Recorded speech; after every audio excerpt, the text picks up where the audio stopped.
Esta mesa redonda, como estáis viendo, va a girar en torno a la economía circular, la sostenibilidad en el sector de comunicación audiovisual y vamos a poder ver pues casos de éxito y ayudas para las empresas del sector. Os voy a presentar a los intervinientes. Alex García es diseñador de producto de Nother Design. Buenos días, ¿qué tal? Mar Robles, cofundadora de Greenco, Green Management Technology. Hola, buenos días. Julio García, que le vamos a poner una falta porque ha tardado un poquito, pero como lo va a hacer tan bien, pues no pasa nada, te perdonamos. Cofundador de Key Solutions. Y a Pablo Serrano, que ya le conocéis, que es el secretario general de FESPA España. Buenos días. Os haré unas preguntas al final, ¿vale? Pero primero os voy a dar la palabra y sin más demora arrancáis esta pequeña mesa redonda, que seguro es muy interesante. Gracias. Muy bien, pues muchísimas gracias. Muchísimas gracias a todos vosotros y bienvenidos a esta primera mesa redonda que CEPRIN nos ha dado el protagonismo de ser los primeros en abrir el salón y espero que os satisfagan. Para el equipo de FESPA España es una gran satisfacción no solo poder estar abriendo el salón con esta ponencia, sino el estar aquí, básicamente, después de ya 2 años de hacemos o no hacemos, venimos o no venimos por todo el tema de la pandemia, pues el estar aquí viéndonos todas las caras pues ya es una satisfacción. Y también es una satisfacción utilizar o abrir el salón y esta mesa redonda con el tema que nos trae aquí, como es el de la economía circular y la sostenibilidad. Como decíamos antes en la introducción, es algo que venimos trabajando en FESPA España y por el que se apostó ya hace varios años, concretamente 3 años. FESPA España creó un grupo de trabajo dentro de la asociación que se llama Grupo de Trabajo de Sostenibilidad. Tuvo varias reuniones al principio presenciales y luego lo enganchamos durante la pandemia con reuniones virtuales y el objetivo era explorar cómo el sector podía hacer esa transición ecológica, esa transición hacia utilizar materiales, utilizar maquinaria, gestionar residuos de una manera sostenible, ¿no? En el seno de este grupo de trabajo, pues de hecho, están todavía abiertos 4 proyectos. Hay un proyecto que es el de gestión de los residuos. El objetivo de este proyecto es identificar diferentes empresas en el territorio nacional que puedan gestionar los principales residuos de las empresas de comunicación visual y clasificarlos en base a los códigos CER-LER de residuos, ¿no? Y es un poco poner en el mapa de España quiénes son los gestores de residuos y cómo hacer para que los residuos de las empresas de comunicación visual puedan acceder a esos gestores para que los puedan tratar. Hay un segundo proyecto abierto que es crear un catálogo de productos y materiales sostenibles dentro del sector de la comunicación visual. Al final básicamente sería como una especie de base de datos que estaría dentro de un portal de Internet donde se podría acceder a cuáles son los principales materiales ecológicos con los que se pueden trabajar. Y luego hay otros 2 proyectos casi más de ámbito más genérico. Uno es una memoria de sostenibilidad del sector de la comunicación visual para poner en el mapa para todos los agentes qué es el sector de la comunicación visual y cómo se está gestionando sosteniblemente. Y por último, un último proyecto que sería una guía de buenas prácticas para aplicar la economía circular al sector de la comunicación visual. Es decir, que yo como empresa quiero dar ese paso hacia la economía circular, ¿cómo lo puedo hacer? ¿A dónde me puedo dirigir? ¿Qué pasos puedo dar? ¿Cómo lo puedo realizar? E incluso poder realizar pues, un autodiagnóstico para aplicar y transformar mi empresa de economía lineal a economía circular. Esto es un poco lo que se está haciendo desde el punto de vista de la asociación. Para un poco compartir con vosotros lo que se está haciendo a nivel sectorial, hemos traído 3 experiencias, como ya os ha introducido, a Alex García de Northern Design, a Mar Robles, cofundadora de Greenco, y a Julio García Maroto, cofundador de Key Solutions. Con ellos queríamos pues un poco daros un panorámica desde el punto de vista de una empresa que trabaja con materiales ecológicos como es la de Alex, una empresa que es básicamente una startup en la aplicación de la economía circular, básicamente con una calculadora de una huella de carbono, como es Greenco, y luego también con una empresa que trabaja desde el punto de vista de la financiación y el acceso a ayudas y financiación para hacer esa transformación hacia la economía circular, como es Julio García Maroto de Key Solution. Si os parece, Vamos a empezar con Alex García. Buenos días, Alex. Buenos días a todos, muchas gracias. Alex García de Northern Design. En estos últimos meses hemos aprendido todos mucho. Nos hemos ido adaptando a una situación muy hostil que nos ha obligado a cambiar muchísimas cosas y muchísimos hábitos dentro de nuestra vida, tanto en el mundo desde el punto de vista personal como profesional en la empresa. La COVID-19 nos ha enseñado no solamente que los que tengan una mayor resiliencia y se puedan reconvertir van a ser los que perduren, no solamente en el sector nuestro, sino en muchos otros. Y yo creo que también ahí está una de las bases de lo que es el concepto de sostenibilidad. En Northern Design lleváis distribuyendo materiales sostenibles para la industria gráfica durante ya 20 años y sabéis muy bien cuáles son las necesidades y cómo la gente, el sector se está adaptando. ¿Puedes comentarnos un poquito la situación actual del sector desde vuestro punto de vista y hacia esa adaptación a la economía circular y cómo estáis contribuyendo desde Northern Design hacia ese cambio? Gracias, Pablo. Sí, realmente ahora hace un momento lo comentaba con unos compañeros, la situación, ¿no? El hecho de que las empresas que más se han podido adaptar a los cambios que han habido son estas que han podido continuar, ¿no? Ahora mismo nos estamos dando cuenta nosotros desde Northern Design que hay mucha inquietud por el tema de la sostenibilidad, hay mucho interés y cada vez las empresas están demandando más este tipo de productos. Si me permitís un momento. Sí, ¿podemos poner la presentación de Alex, por favor? Ahora, me voy a poner aquí porque si no, no veo entre los focos y que no veo la pantalla. Bueno, como ha comentado Pablo, en Northern Design sí que llevamos más de 20 años ya distribuyendo materiales sostenibles, ¿no? Nos hemos encontrado que hace ya muchos años introdujimos uno de los materiales cartones técnicos en la industria y a partir de ahí empezamos a trabajarlos, le empezamos a sacar mucho más rendimiento y vimos que habían muchas opciones y que había mucho interés en el mercado. Entonces, nosotros nos basamos desde Northern en lo que es en 4 fundamentos, que es la experiencia, el servicio, el asesoramiento y la sostenibilidad. Ahora os voy a explicar un poco cada uno de ellos, el cómo hemos ido avanzando en ellos. Así. Como decíamos, llevamos más de 20 años y esto nos ha aportado un conocimiento, una información, un saber hacer de los materiales y de la industria, que ahora mismo muchas empresas tienen esta inquietud, tienen esta necesidad de saber, pero a lo mejor no tienen el tiempo para invertir en conocimiento o en el ensayo prueba-error, y lo que también queremos hacer es transmitir este conocimiento. En eso se trata el servicio que ofrecemos, ¿no? El acompañamiento a las empresas a esta evolución sostenible que quieren hacer, porque se encuentran que realmente la sostenibilidad ya es una necesidad, no es una inquietud, no es una manera, no es un objetivo hoy en día la sostenibilidad, sino que es una mentalidad y una manera de hacer. Es la obligación que nos impone el futuro. ¿Y con ello qué ofrecemos? Ofrecemos productos económicos sostenibles y versátiles. Son los materiales que tienen muchísimas posibilidades, que realmente el mercado conoce los materiales, conoce las posibilidades, pero a veces no conoce la manera de llegar a ellas. Y por eso, entre los servicios, lo que ofrecemos es diseño y producción. Diseño de cómo trabajar los materiales, cómo conseguir los productos que cada uno necesitan, tanto en cuanto al conocimiento para para alcanzar estos objetivos, como el producto, realizar producto de llave en mano. En algunas industrias que tal vez no tengan la capacidad para producir, pues poderles ofrecer un producto acabado. Lo que sería el asesoramiento, lo que ofrecemos es justamente esto, una consultoría de proyectos, ¿no? El estudiar cada proyecto del cliente desde el inicio para ver cuál de los materiales que existen en el mercado que tenemos se adapta mejor a sus necesidades, no ofrecerle un producto ni por encima de su necesidad ni por debajo. Justo en la sostenibilidad se encuentra esto, el material adecuado. Cada uno de los proyectos, cada uno de los productos tiene un material que es el más específico. Hasta ahora hemos estado abusando muchísimo de los derivados del PVC, ¿no? Materiales que tienen una vida que puede ser de 50, 60 años para eventos que pueden durar 3, 4 días, una semana.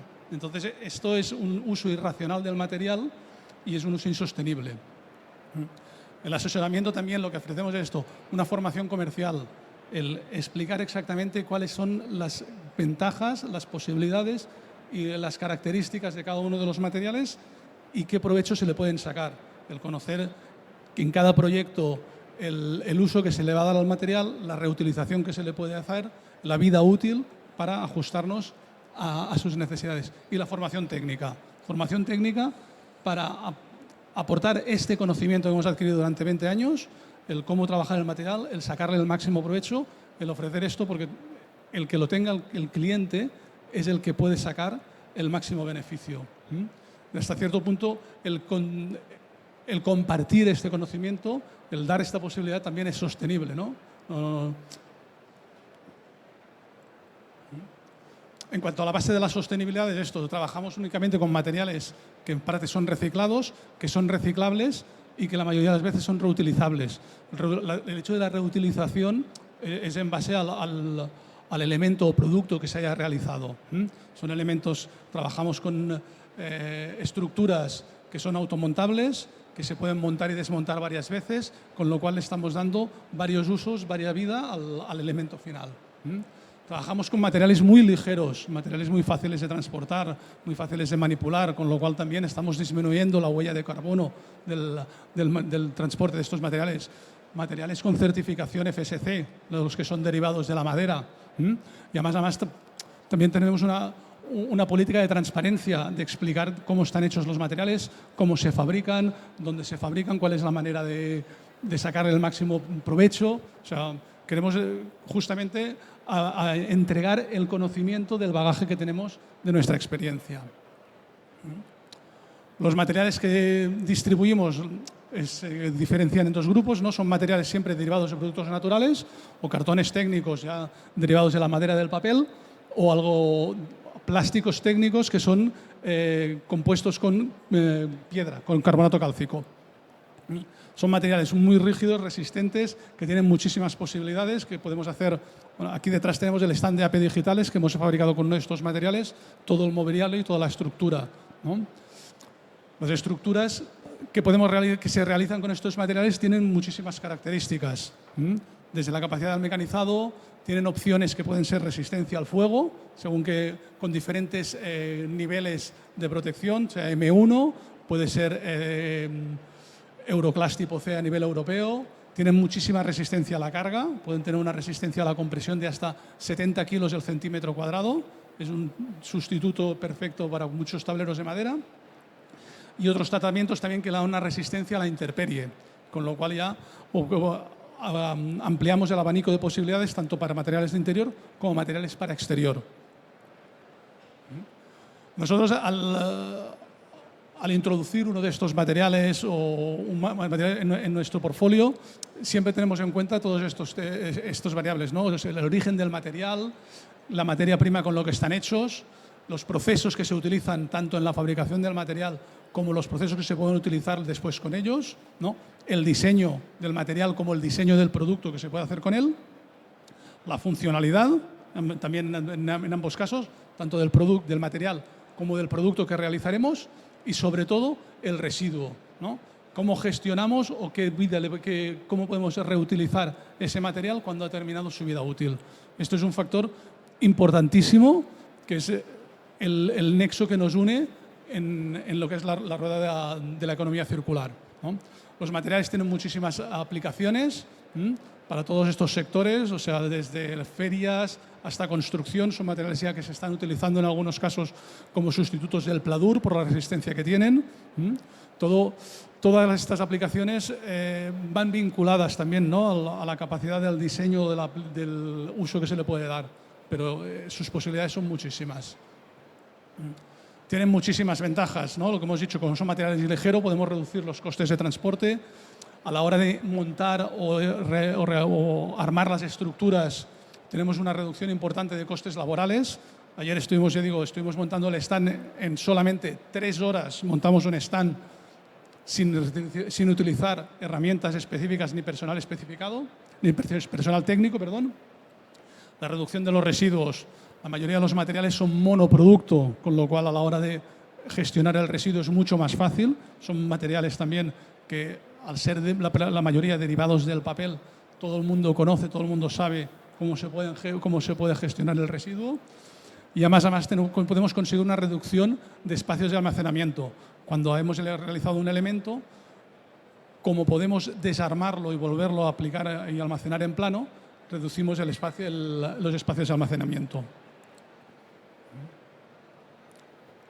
En cuanto al asesoramiento que ofrecemos, sí que estamos trabajando muchísimo con las empresas, explicando cuáles son las ventajas y cuál es el núcleo principal del uso o la mentalidad de la economía circular. ¿Por qué? Porque cuando trabajamos con ellos nos involucramos completamente en el proyecto. Es muy importante en la economía circular donde se abre y se cierra el círculo, al principio y al final. Cuando pensamos en un proyecto, hablamos con nuestros clientes, miramos cuáles son los diferentes materiales, cuáles son las necesidades que va a tener con ese producto para ajustarnos al máximo al material que le puede cubrir su necesidad. No lo que he dicho antes, no vamos a poner un producto que pase sus expectativas ni que quede por debajo. Vamos a buscar el más adecuado. Por eso es muy importante el momento de elegir el producto, el saber el uso que se le va a dar, todo el proceso que va a tener dentro de la economía circular y al final del ciclo de vida, donde se cierra el círculo, el cómo se va a gestionar el residuo de ese producto, de ese material, el cómo podemos volver a integrarlo en la rueda para poder generar nuevamente materia prima que nos pueda generar otro material.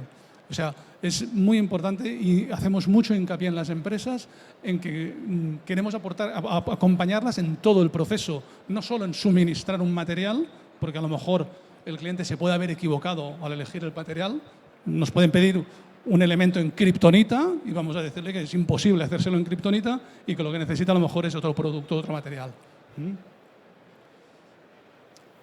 El asesoramiento también viene la formación de cómo trabajar el material, cómo conseguir según qué tipo de pliegues, qué tipo de ángulos, qué tipo de resultado le podemos dar al material, cómo sacarle el máximo provecho para realizar diferentes tipos de estructuras.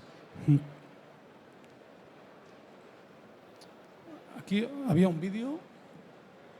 Un poco aquí es cómo presentamos un diseño, ¿no? O sea, cómo realizamos a lo mejor un proyecto, un prototipo de un elemento para, en este caso era un tótem con un display de plasma, ¿no? Pues cómo le realizamos el diseño al cliente para que él pueda conseguir el producto final. Este es el resultado en este caso. La idea justamente es, desde Norden, ahora mismo, además me he olvidado de comentar un tema, nos hemos desvinculado hasta cierto punto de lo que es la distribución del material, se lo hemos entregado a grandes distribuidores o empresas que son especialistas en distribuir, en este caso ThyssenKrupp, porque nosotros lo que nos queremos centrar justamente es en el servicio y el asesoramiento, en dar la formación, el compartir los conocimientos y el darle las herramientas al cliente para que pueda sacar el máximo provecho. Hasta cierto punto entendemos que esto también es importante en la sostenibilidad, ¿no? El poder darle los recursos al cliente para que no dependa de otros y pueda aprovechar al máximo este material. Pues un poco hasta aquí, una pincelada rápida. Yo voy a estar por aquí por la feria y cualquier inquietud o necesidad que tengáis, ya sabéis dónde podéis encontrarme. Muchas gracias. Muchas gracias, Alex, por este acercamiento hacia los nuevos materiales. Cuando hablamos de economía circular, sostenibilidad, una de las preguntas que nos hacemos es cómo puedo yo saber lo que estoy haciendo y con qué indicadores puedo trabajar. Uno de ellos es el de la huella de carbono y para hablarnos de este tema hemos invitado a Mar de Greenco para que nos acerque al concepto y sobre todo a cómo calcular ese indicador. Entonces, si quieres, Mar, comentarnos algo sobre este tema. Hola, buenos días a todos. Bueno, lo primero, gracias por invitarnos al salón. Yo soy la directora de sostenibilidad de Greenco y lo que quería era explicaros de forma muy sencilla qué es la huella de carbono y cómo se puede calcular. ¿Podemos poner la presentación de Mar, por favor? Vale. Yo creo que ya todo el mundo sabe lo que es el cambio climático, es algo que está muy en boca de todos, se habla de que hay que reducir la huella de carbono. Lo que tenemos que saber ahora y un poco lo que yo quiero enseñaros es qué es la huella de carbono en realidad, pero con palabras que entienda cualquiera, de una forma muy, muy sencilla, y cómo se puede calcular. Os voy a explicar eso y el motivo de por qué gestionarla, qué ventajas y beneficios tiene hacer esos cálculos. Os explicaré la solución que tenemos en Grimco para hacerlo de forma automática y muy sencilla y os comentaré el acuerdo de colaboración que tenemos con FESPA. Esta es la definición genérica de huella de carbono. Bueno, para que sepáis, hay un estándar internacional para calcular la huella de carbono que se llama GHG Protocol. Ese estándar es a nivel global y se utiliza en todos los países y en todas las organizaciones. Hay una única forma de medir la huella de carbono. Lo que es diferente es lo que mide cada una de las empresas, pero la metodología y la fórmula es única. La huella de carbono es la totalidad de los gases de efecto invernadero emitidos por efecto directo o indirecto de cualquier organización. ¿Vale? Esos gases de efecto invernadero pues son todos estos, un poco técnicos, el CO2, N2O, el CH4. Al final lo que hacemos es transformarlo todo a CO2 equivalente. Por eso cada vez que hablamos de huella de carbono hablamos de CO2, pero no es que se emita solo CO2, sino que lo que hacemos es, con esa metodología y factores de emisión, transformarlo todo a CO2 equivalente, para que cuando hablemos de huella de carbono hablemos siempre en la misma unidad. Ese estándar divide la huella de carbono y la clasifica en 3 alcances. El alcance 1 son las emisiones directas de una organización. El alcance 2 son las indirectas de electricidad y el alcance 3 son todo el resto de emisiones indirectas. ¿Vale? Ahora entramos en el detalle. ¿Qué son emisiones directas? Son las que se producen de fuentes que son propiedad o están controladas por la propia organización, como pueden ser fuentes de combustión. Cuando en una empresa hay alguna caldera, un horno, se utiliza gas natural para la calefacción o tiene vehículos propios, cada vez que un vehículo hace un desplazamiento, con esa combustión de diésel o gasolina, pues se genera una emisión directa. Al utilizarlo, se genera la propia emisión. Y otra fuente de alcance 1 serían las emisiones fugitivas de los gases refrigerantes. ¿Vale? Los equipos de climatización que hay en las instalaciones tienen un gas que hace que genere ese frío. Esto parece que es algo muy poco relevante porque realmente se hacen recargas de este tipo de gases cada mucho tiempo, pero es que el poder de calentamiento que tiene es muy alto. Son miles o cientos de veces el CO2. Por eso realmente hay que medirlo. Cada vez que en una oficina se hace una recarga de gas refrigerante, pues tenemos que hacer ese cálculo y esa medición, porque los gases al final se van fugando durante la vida útil de ese equipo y al final genera esa emisión. Las emisiones de alcance 2 son emisiones indirectas, que se generan del consumo de la energía eléctrica o térmica. ¿Por qué se llaman indirectas? Porque realmente no se generan en el lugar donde se consume la energía, sino que realmente las emisiones han tenido lugar en la planta donde se ha generado la electricidad. Lo que pasa es que luego nosotros consumimos la electricidad, por eso al final son unas emisiones, pero se denominan indirectas. Lo que mide normalmente cualquier organización son estas dos partes, el alcance 1 de emisiones directas y las indirectas de electricidad. ¿Vale? Al final son sobre los datos que tiene capacidad la organización de medir. Y el propio Ministerio de Transición Ecológica aquí en España exige como mínimo al medir una huella de carbono incluir estas dos partes. Pero hay una tercera parte, como hemos hablado antes, que son las emisiones de alcance 3. Son emisiones indirectas de todo lo demás, al final. Cualquier producto o servicio que se incorpore dentro de la organización genera una emisión también y se denominan de alcance 3.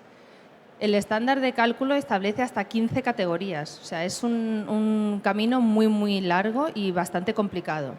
Pero las principales categorías de alcance 3 que se empiezan a medir son, por ejemplo, de desplazamientos de empleados. Cada vez que un empleado va a la oficina, utiliza un medio de transporte que genera una emisión.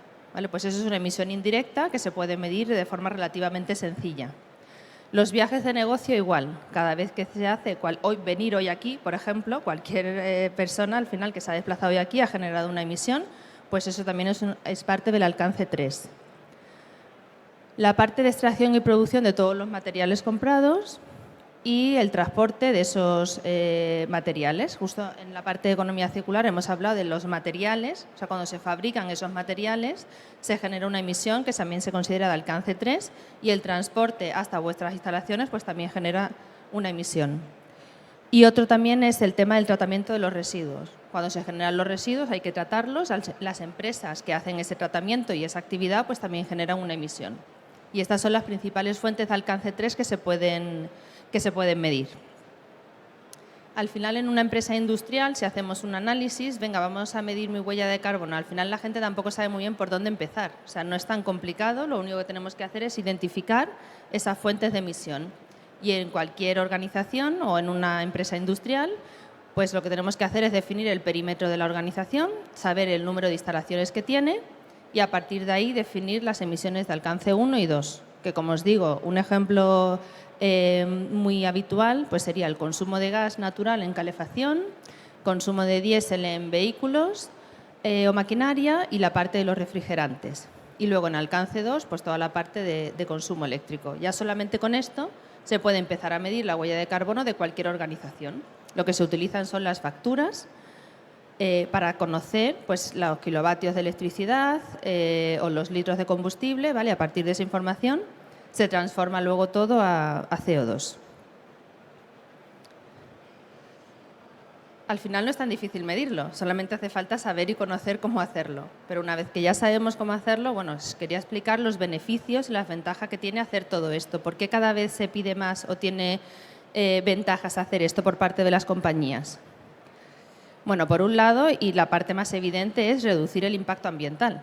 Al final, cualquier organización que tenga interés en todos los temas que venimos hablando quiere reducir su impacto ambiental. Pues para reducir, lo primero que hay que hacer es medir. Tienes que saber dónde estás, tienes que saber qué generas y a partir de ahí establecer planes de mejora. Pero el primer paso es medir. Con lo cual, cualquiera que quiera introducirse en este mundo, lo primero que tiene que hacer es medir su huella de carbono para reducirla después. Alinearse con los objetivos de desarrollo sostenible. Estos son términos que también pues, se escuchan mucho, el tema de la neutralidad en carbono, reducción, objetivos de desarrollo sostenible. Al final es una estrategia que hay también a nivel general y todas las empresas que quieran alinearse con estos objetivos pues, tienen que empezar a medir su huella de carbono. El cumplimiento normativo.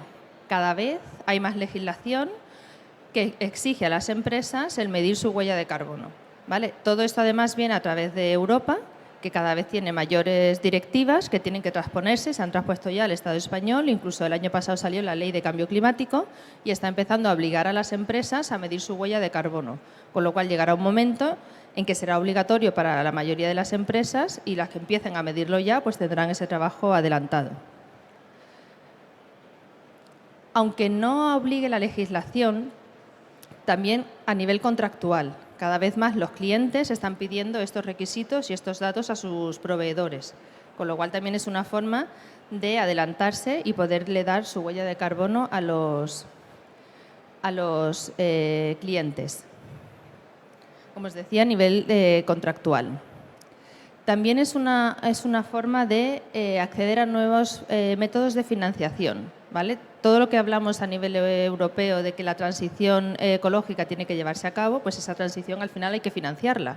Con lo cual, cada vez las entidades financieras están ofreciendo más productos ligados a temas de sostenibilidad. Las empresas que empiecen a medir su huella y que puedan justificar cómo la están reduciendo, podrán acceder a esos nuevos productos financieros que tienen cada vez más esos requisitos en cuenta. Al final también es una cuestión de posicionamiento en el mercado y de competitividad. A la hora de elegir proveedores, como os decía, las grandes empresas o cada vez más clientes van a pedir estos datos a sus proveedores y al final lo que lo tengan medido pues podrán posicionarse mejor en el mercado a la hora de competir.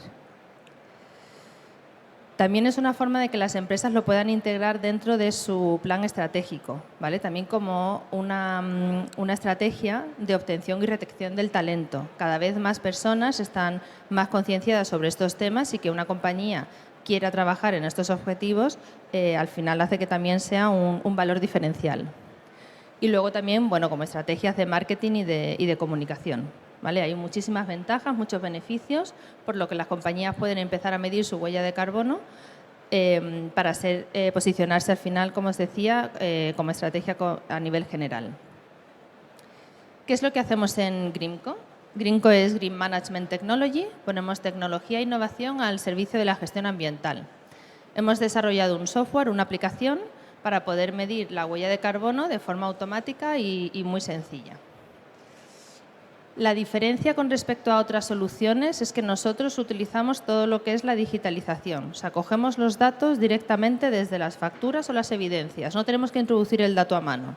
Únicamente a partir de las facturas cogemos la información para generar todo tipo de indicadores y transformarlo a CO2. Generamos todo tipo de informes, gráficos, reportes, estadísticas, comparativas y todo lo hacemos a partir de las evidencias y gracias a la digitalización sin tener que introducir los datos de manera manual. Nosotros en nuestro software incluimos cualquier indicador ambiental, ¿vale? La huella de carbono es un poco el motivo por el que estamos aquí, lo que estamos hablando, pero una organización tiene un impacto ambiental a nivel global. Consumo de materias primas, consumos energéticos, generación de residuos. ¿Vale? Nosotros en nuestra aplicación podemos medir cualquier impacto a nivel ambiental, incluida, por supuesto, también la huella de carbono. Y lo que tenemos son diferentes planes dentro de nuestra solución para poder acceder a calcular estos impactos. ¿Vale? Tenemos una solución de movilidad que sirve para medir únicamente la huella de carbono de cualquier desplazamiento. ¿Vale? Por ejemplo, pues en eventos, para venir hoy aquí, cuál es la huella de carbono que se ha generado, o como os he comentado antes, para la parte de los empleados. Tenemos otro plan que se llama Starter, que es una solución muy sencilla, únicamente para medir huella de carbono de alcance 1 y 2 de cualquier organización. Lo que hemos hablado antes de emisiones directas e indirectas. Es una página web, un portal que además se puede contratar de manera online, desde 390 € al año, y es muy sencillo y muy fácil de utilizar. Luego tenemos un plan Office en el que incluimos huella de carbono de alcance 1, 2 y 3 en la parte de empleados y desplazamientos de viajes de negocio, y un plan Pro que ya lo utilizan organizaciones que quieren medir cualquier impacto ambiental y cualquier fuente de alcance 3. ¿Vale? Lo que hemos generado con FESPA es un acuerdo de colaboración para todos los asociados, para que puedan acceder a este plan Starter con un porcentaje de descuento respecto al precio general. ¿Vale? Es una manera también a través de vosotros para facilitar a las empresas que quieran empezar a medir.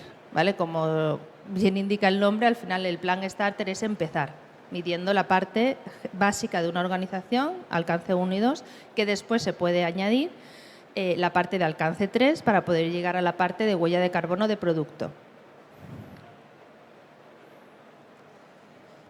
Y por mi parte, si tenéis alguna pregunta. Muy bien, muchas gracias, Mar. Luego abriremos el micrófono cuando acabemos la ronda de las presentaciones por si queréis hacerle alguna cuestión a Mar.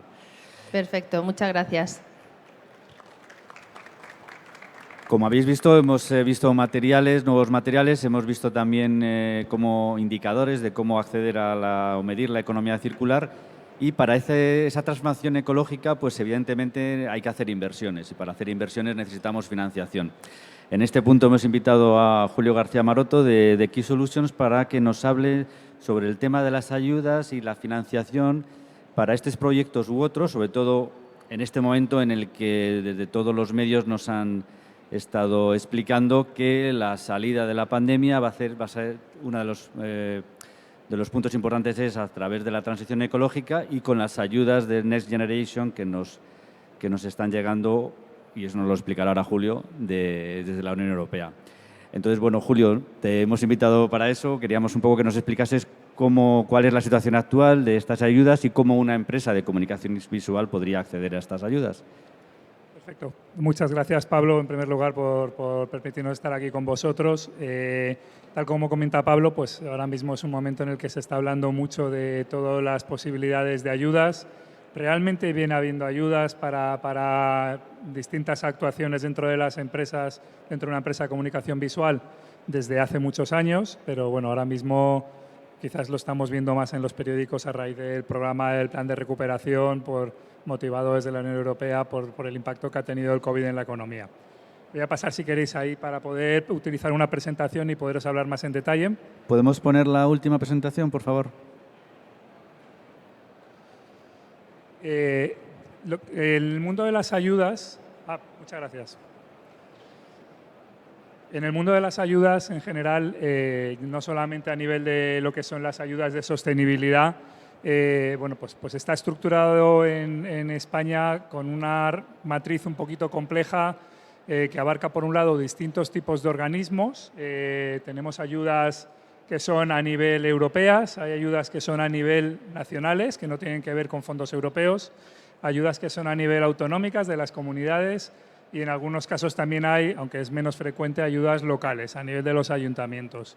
No todas las ayudas valen para todo, con lo cual, pues dependiendo del tipo de inversión o del tipo de actuación que queráis hacer en la empresa, dependiendo del tamaño de la empresa, dependiendo de distintos factores, si se va a crear, no se va a crear empleo, todo eso combinado con todas estas alternativas que hay aquí, pues dan lugar a un encaje. Pues yo qué sé, por ejemplo, hay unas ayudas que son deducciones fiscales. Esas deducciones fiscales son a nivel nacional, pero no son a nivel europeo ni autonómico.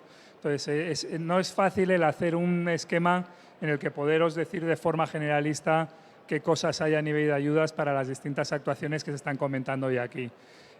Además, en el tiempo, algunas de estas ayudas no están abiertas de forma permanente, sino que puntualmente abren, a lo mejor están un mes abiertas y cierran y no vuelven a abrir hasta el año siguiente. Entonces, lo que yo os recomiendo es que cuando tengáis algún tipo de actuación o inversión prevista, pues que consultéis con FESPA, que consultéis con las asociaciones con las que trabajéis o con empresas que se dediquen a los temas de asesoramiento en gestión de ayudas para que os puedan indicar, hacer un diagnóstico de qué ayudas os pueden encajar específicamente para las actuaciones que vosotros tengáis que hacer. Entrando a nivel específico en temas de sostenibilidad, a nivel europeo, como os comentaban, pues sí hay una estrategia. La estrategia europea, se ha hablado de muchísimo dinero recientemente que va a venir durante los próximos años a España, a Italia como principales receptores de otros países de Europa. Hay un montón de líneas que abarcan pues, prácticamente todos los sectores y el sector industrial, que es en donde estamos principalmente, pues, se nos considera el sector de la comunicación gráfica, es uno de los sectores que más dinero recibe. Dentro del sector industrial, pues se han marcado como distintas prioridades. Una de las prioridades es la sostenibilidad, otra es la digitalización y otra es lo que vienen a llamar Industria 4.0. Casi cualquier actuación que haya, se les exige que tengan algo que ver con sostenibilidad, que tengan un enfoque, se tenga en cuenta la sostenibilidad, como comentaba Mar antes, también en muchas otras cosas. Y también pues, se está buscando el tema de la digitalización con estas ayudas. A nivel de los fondos hay una serie de ejes transversales que abarcan todas las ayudas, da igual que sea cultura, deporte, industria, lo que sea. Hay una serie de políticas palanca y hay una serie de programas. Al final, para que os hagáis una idea de orden de magnitud, dentro de lo que es la parte que estamos hablando de lo que nos puede encajar, que es el impulso a la pyme, hay cerca de 5.000 millones de euros que se tienen que adjudicar en el 2021, 2022 y 2023 y que se tienen que ejecutar y justificar como tarde en el 2026. O sea que va a haber mucho dinero en los próximos años. A nosotros nos llegan casi todos los días empresas que nos dicen, oye, no paro de ver en el periódico pues que hay todo este dinero que estáis hablando y que debo ser el único tonto al que no le han dado ya 1 millón de euros a mi empresa porque no paran de hablar de ello. No es tan fácil, realmente, aunque se hable de muchísimo dinero, luego pues hay medidas que se comen mucha parte de ese dinero. Pues habréis oído hablar de los grandes planes de las fábricas de baterías para los vehículos eléctricos, de los PERTES, de los ERTES, que ha sido lo que han sostenido muchas veces el empleo en la época de pandemia. Al final estos programas se utilizan para muchas cosas que no son lo que de verdad pues nosotros como pequeñas pymes podemos hacer en nuestras actuaciones y a lo que nos pueden apoyar. Entonces, sí hay muchísimo dinero, también es verdad que ese 80 o 90% de ese dinero se va para otras cosas a las que no nos llega a poder alcanzar a nosotros, pero aunque sea un poquito de esos 5.000 millones, sigue siendo mucho dinero para poder aprovecharlo en las empresas. Dentro de las ayudas, como os comentaba, hay ayudas a distintos niveles. Las ayudas europeas casi siempre se traducen en... Hay históricamente ayudas europeas que venían siguiendo programas anteriores a todo lo que hemos hablado del plan de recuperación, que son una serie de programas que generalmente son más complejos, que requieren participación en consorcio con empresas de otros países y que están más enfocados a lo que es investigación básica en muchos casos. Pues por poneros nombres, hay un programa que se llama LIFE, que es conocido. Como eso no es nuevo, por decirlo de una forma, sino que viene existiendo desde hace muchos años, aquí he preferido centrarme en programas que sean más pues nuevos en lo que está habiendo ahora a raíz de estos fondos europeos nuevos de la pandemia. Casi todos esos fondos lo que se estructuran es en programas nacionales. Esos programas nacionales, más o menos el 50% del dinero lo manejan los ministerios y el 50% del dinero lo manejan las comunidades autónomas. Y en algunos casos lo maneja el ministerio, pero la gestión, aunque el dinero sea del ministerio, lo realiza la comunidad autónoma. Por ejemplo, esto es un ejemplo de esos programas, son unas ayudas que hay para actuaciones de eficiencia energética dentro del sector industrial. Es un programa, como os decía, de convocatoria nacional gestionado por comunidades autónomas. Aquí hay unos 500 millones de euros y lo que sirve es para mejorar la tecnología en los equipos o implantar sistemas de gestión energética. Ejemplo típico dentro del sector es: voy a comprar un equipo, ese equipo tiene una serie de mejoras a nivel de eficiencia energética con respecto a los equipos estándar que había anteriormente. Pues esas mejoras pueden tener un coste adicional con respecto a lo que era el coste de un equipo no eco, por decirlo de una forma, y ese coste adicional que tienen esos equipos nuevos, pues recibe una subvención las empresas que hagan esas inversiones de un 30% sobre ese coste adicional que están supuestos a hacer por apostar por tecnologías más eficientes a nivel energético, eficientes a nivel de sostenibilidad dentro del sector. Todas estas ayudas se reflejan siempre dentro de los boletines oficiales del Estado, boletines oficiales de la comunidad. El Gobierno está lanzando ahora mismo una plataforma donde todavía no, aunque llevamos ya un año de programas europeos, todavía no termina de funcionar esa plataforma, pero en breve estará operativa y ahí se podrá acceder a toda la información que a día de hoy pues es una diáspora de boletines de todo tipo que salen todos los días con cosas que tienen que ver con esto y otras que no tienen nada que ver con esto. Entonces, una de las principales dificultades, una de las primeras dificultades que hay es el identificar cuáles son las ayudas que hay para poder acceder a las mismas. A nivel autonómico, como os decía, hay distintos programas en función de las comunidades en las que estén vuestras empresas. Aquí hemos puesto un ejemplo con ayudas a nivel de la Comunidad de Madrid, pero como os digo, pues hay tradicionalmente las regiones menos ricas, por decirlo de una forma, que en cuanto a PIB con respecto a la media europea reciben fondos europeos. Las regiones, pues Madrid, Cataluña, País Vasco, etcétera, son las que tradicionalmente reciben menos fondos porque ya se supone que no necesitan la ayuda de Europa para converger con la media europea. En el caso de Madrid hay programas a nivel de apuesta por la inversión en equipos productivos. Son programas, en este caso es un programa que se llama Industria 4.0, que salió a principios de año y que lo siento, pero a estas alturas del año pues ya es un programa que está agotado. Tendríais que tenerlo en cuenta para nuevas inversiones que vais a realizar a partir del 1 de enero del año que viene. Además de este programa que estamos hablando aquí, hay otro programa que es para instalaciones que realicéis en vuestras empresas por ejemplo, placas solares, para mejoras en cuanto a consumo energético de forma más sostenible. De nuevo, ahora mismo es un fondo que se dotó inicialmente con 12 millones de euros, están ya repartidos y hay un compromiso por parte de la Comunidad de Madrid de meterle más dinero. Entonces, se prevé que próximamente pues, pueda volver a estar abierto si os puede interesar ese tipo de actuaciones. Al final del todo os voy a comentar una serie de consejos a nivel general sobre todo este tema de cómo acceder a las ayudas. Y una de ellas, como veréis luego, es la planificación con bastante tiempo, porque las ayudas, como veis, algunas salen, están abiertas 1 o 2 meses, se cierran y ya no, a estas alturas del año pues no podemos hacer nada. Bueno, esta presentación entiendo que luego Pablo la va a compartir. Tenéis ayudas a nivel de otras comunidades. No quiero enredarme y extenderme en este tema porque creo que es más importante el tema de turno de preguntas, lo que vosotros podáis luego desear saber. En la presentación tenéis ayudas de distintas comunidades, con distintos meses, con importes típicos a los que se puede acceder. Comentaros, como os decía, que hay algunas comunidades que tienen convocatorias cerradas, que solamente hablen en momentos puntuales del año, y ahí hemos ido poniendo los meses concretos. Y hay otras convocatorias, otras comunidades, como por ejemplo Castilla-La Mancha o Castilla-León, que tienen lo que llaman convocatoria abierta, que quiere decir que está abierta todo el año. Cuando tengáis una iniciativa de inversión que queráis ver qué ayudas hay para esa iniciativa, pues en cualquier momento se puede presentar. Además de lo que son los programas estos, hay más programas que no solamente son subvenciones, sino que también hay programas en forma de financiación. La financiación consiste en préstamos que son mejores que las condiciones que os puede dar una entidad financiera cuando vais a presentarles estos programas. Son mejores bien porque os ofrecen, por ejemplo, en algunos casos 0% de interés o intereses más bajos, y en otros casos porque lo que ofrecen son plazos más largos y además con una carencia para poder empezar a devolver el préstamo que os han facilitado. Por ejemplo, hay un programa muy típico que tiene 10 años de préstamo y los 3 primeros años son de carencia del principal. Aquí os he puesto pues los más habituales.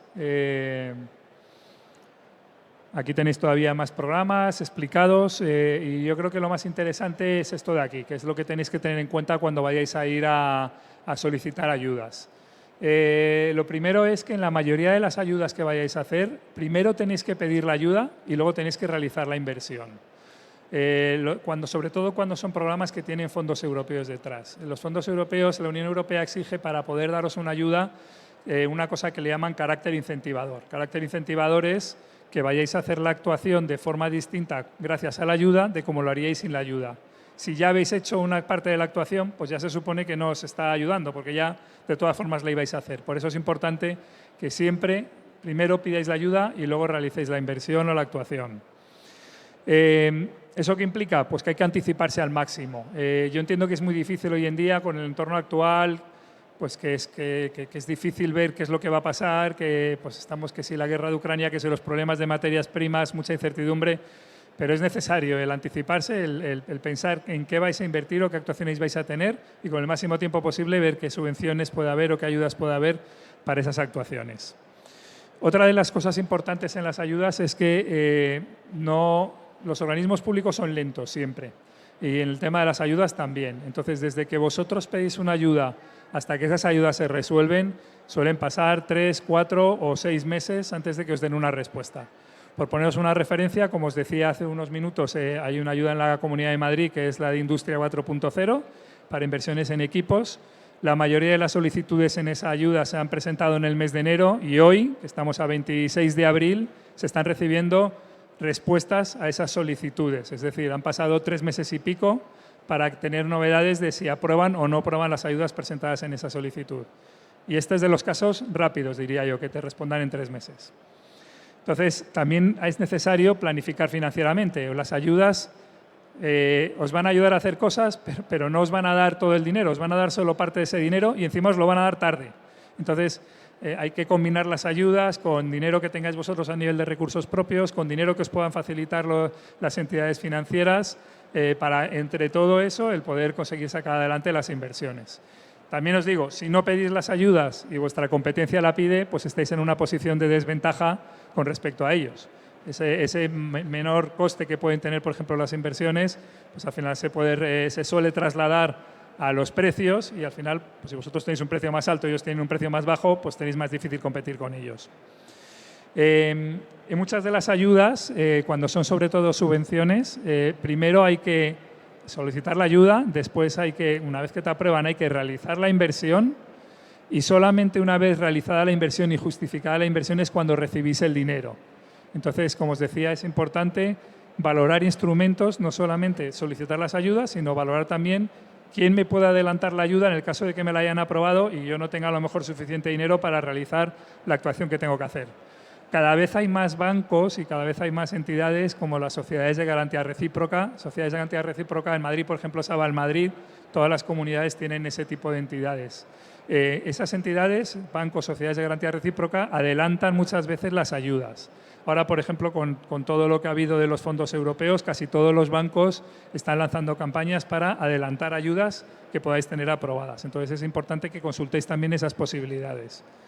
Y luego, por último, es importante no solamente conseguir las ayudas, sino justificarlas bien. Muchas veces las empresas, cuando le aprueban una ayuda, se ponen muy contentos, ya dicen, esto ya está hecho, pero luego se les olvida pues que si han pedido una cosa, lo que tienen que comprar es lo que han pedido, que si en el presupuesto de lo que han pedido ponía que era tal, luego en la factura no puede poner algo distinto, que cuando se pagan las cosas hay que justificar con los pagos que lo que estás pagando es, pues si es la factura 123, la factura 123. Os digo cosas que pueden parecer tontas, pero que todos los años nos encontramos casos de empresas que pueden tener problemas, incluso tienen que renunciar a ayudas por no haber justificado adecuadamente las inversiones que han realizado.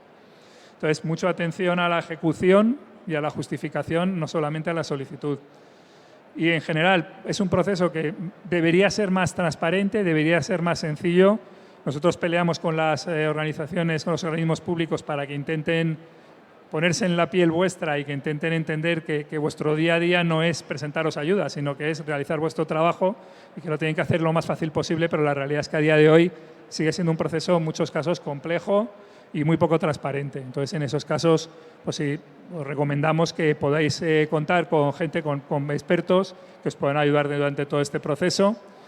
Y bueno, pues en el caso nuestro, por poneros un poco el explicaros qué es lo que hacemos, aunque hay muchas otras empresas que se dedican a esto, o sea que con cualquiera de esas podéis colaborar. Lo que nosotros tenemos es que venimos del sector, estamos especializados en el sector de la comunicación visual, hemos trabajado en este sector en vuestro lado anteriormente, con lo cual pues es más fácil entender los proyectos que estáis planteando, las inversiones que estáis acometiendo. Intentamos descargaros al máximo para que no tengáis que dedicar tiempo a esto y bueno, pues funcionamos 100% a éxito. Si vemos que algo no tiene expectativas de poder conseguir una ayuda, os lo vamos a decir claramente porque no os queremos hacer perder el tiempo. Solamente cobramos en el caso de que vosotros recibáis una ayuda, que os aprueben una ayuda. Os dejo por aquí el contacto si estáis interesados en ampliar cualquier información o ver de forma particular los casos vuestros. Y de nuevo, muchas gracias a CEPRIN y a FESPA por darnos la oportunidad de estar aquí con vosotros. Muchas gracias, Julio, por este acercamiento al mundo de las ayudas. Creo que nos quedan un par de minutitos para intentar ver si hay preguntas en el público. Pues no sé si queréis hacer alguna pregunta a Alex, a Mar o a Julio. Sí. ¿Sí? A Pablo, vale. No, vale, dáselo tú. Por echarte una mano yo, ¿no? O sea, vale. Vale, nada, no, que va. Porque tú estés ahí cómodo y sentado, no te preocupes. Vale. Adelante. Hola, soy Lorena. En primer lugar, daros las gracias por estas ponencias, son sumamente interesantes. Mi pregunta es para Julio, porque concretamente, bueno, hemos hablado en alguna ocasión, pero creo que es interesante también saber si hay ayudas o subvenciones, no solo propiamente en lo que es la industria 4.0, porque evidentemente nosotros pues invertimos en maquinaria, intentamos que cada vez pues todas las tintas y los procesos sean más sostenibles, pero también creo que nosotros, por ejemplo, compramos los productos de Norder y nos gustaría también saber si este cambio de procesos o esta inversión en nuevos materiales, que pueden ser a veces más o menos costosos o más o menos rentables hasta que les coges una dinámica y tu jefe de producción empieza a cogerle el hilo y al final se hace más productivo. Creo que también es interesante pensar en esos procesos, o sea, cambiar todo lo que son tus materiales que hasta ahora conocías y que tenías calculada la rentabilidad, a hacer un cambio realmente importante, porque todo lo que son nuevos materiales son susceptibles de estar o invertir tiempo, no solo dinero, tiempo en formarte, tiempo a nivel de producción, de equipo comercial. Entonces, aquí es donde nos encontramos un poco desamparados. No sé si hay alguna ayuda de este tipo. Pues me parece muy interesante lo que comentas, porque efectivamente es uno de los principales problemas que hay cuando se acomete esto. Tradicionalmente los programas que había para lo que tú estás diciendo, el principal problema que tenían era que requerían una inversión mínima muy elevada. Esos programas recogían ese tiempo que estás diciendo, que hay que gastar en la empresa para poder hacer nuevos productos, nuevos procesos, nuevos materiales. Entonces recogían horas de personal y recogen horas de personal, también recogen amortización de equipos, porque muchas veces pues, hay que dedicar una serie de horas de equipos a hacer pruebas con esos materiales. También recogen materiales, como sí, porque pues, hay material que gastas hasta que consigues que las cosas funcionen como tienen que funcionar. Pero tradicionalmente el organismo que daba estas ayudas que encajaban mejor a nivel nacional, que es CEDETI, exigía un mínimo por proyecto de 175.000 euros. Eso yo entiendo que es, salvo para grandes corporaciones, son cantidades que son disparatadas, ¿no? Poco a poco las comunidades autónomas están recogiendo el reto y, por ejemplo, en el caso de la Comunidad de Madrid han sacado un programa que llaman Cheque Innovación, que sí que permite ya acometer cosas con gastos mucho más limitados. Lo que pasa es que ha salido el programa, pero todavía tiene pegas y no hace que funcione bien para los casos que estamos hablando. Funciona bien, por ejemplo, si contratas a alguien y ese alguien te hace esas pruebas y te hace todo eso y te hace una factura diciendo, por probar los materiales te cobro X, pero no funciona bien cuando eres tú el que estás haciendo esas pruebas, que es el caso de la mayoría de las empresas.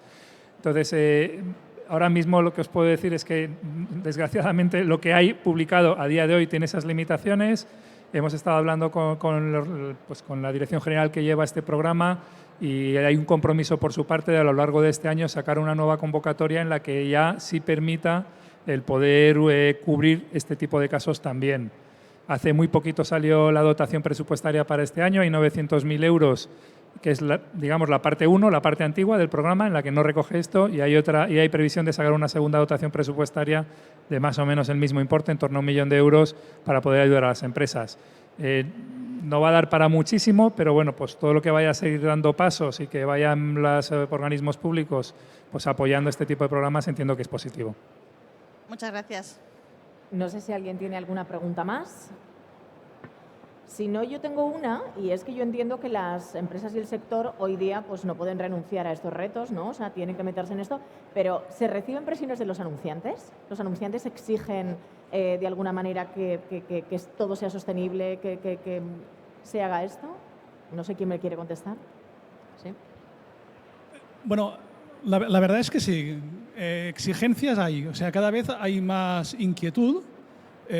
Hay más necesidad de saber las capacidades de cómo el sector puede cambiar, puede hacer esa transición hacia esa sostenibilidad y realmente el cliente final está muy interesado y hay exigencias a nivel de concurso público.